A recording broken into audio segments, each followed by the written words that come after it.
আধুনিকতার ছোঁয়ায় হারাতে বসেছে গ্রাম বাংলার ঐতিহ্যবাহী ঘোড়ার গাড়ি, সেই সঙ্গে হারাতে বসেছে গাড়িয়াল পেশাও। খুব পরিচিত ঘোড়ার গাড়ির এখন তেমন একটা দেখা মেলে না। গাইবান্ধার প্রত্যন্ত এক জনপদে চলা ঘোড়ার গাড়ির গল্প জানাচ্ছেন সহকর্মী জাহিদ হোসেন খান আশা।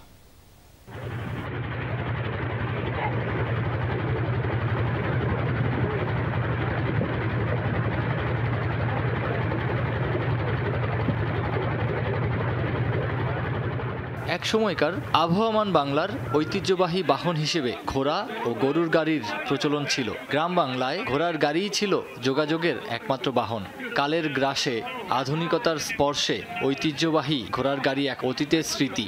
তারপরেও দেশের প্রত্যন্ত গ্রামে, প্রত্যন্ত অঞ্চলে মাঝে মধ্যেই চোখে পড়ে ঘোড়ার গাড়ি। এমনই এক দৃশ্যের দেখা মিলল গাইবান্ধার প্রত্যন্ত এক চরে।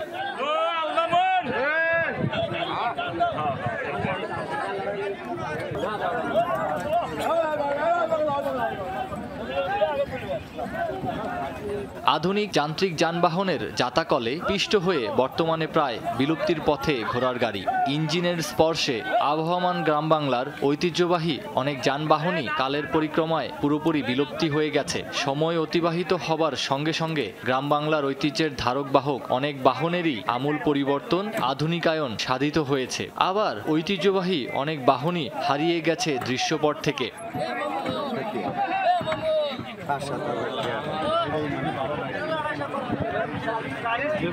কয়েক বছর আগেও কালেভদ্রে দু একটি ঘোড়ার গাড়ির দেখা মিললেও বর্তমানে তা যেন ডুমুরের ফুল। দেশের প্রত্যন্ত অঞ্চলে এখনও ঘোড়ার গাড়ির মাধ্যমে পণ্য পরিবহন করতে দেখা যায়।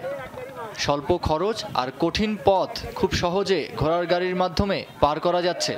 গাইবান্ধা সহ দেশের বিভিন্ন নদীমাতৃক অঞ্চলে এখনও ঘাটে ঘাটে ঘোড়ার গাড়ির দেখা যায়। বিভিন্ন নদীর ঘাট থেকে ব্যবসায়ীরা পণ্য খালাস করেন ঘোড়ার গাড়ির মাধ্যমে।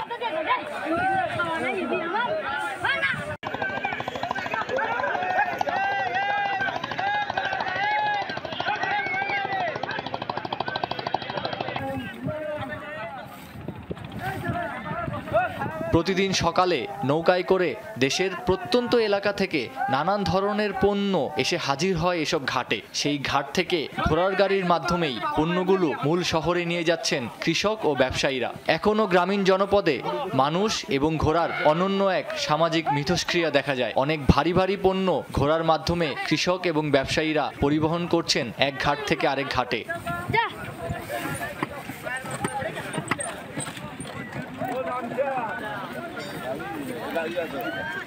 কৃষকের বন্ধু হিসেবে, ব্যবসায়ীদের সহায়ক হিসেবে এখনও ঘোড়ার গাড়ি আমরা প্রত্যন্ত গ্রামে, প্রত্যন্ত চরে দেখতে পাই।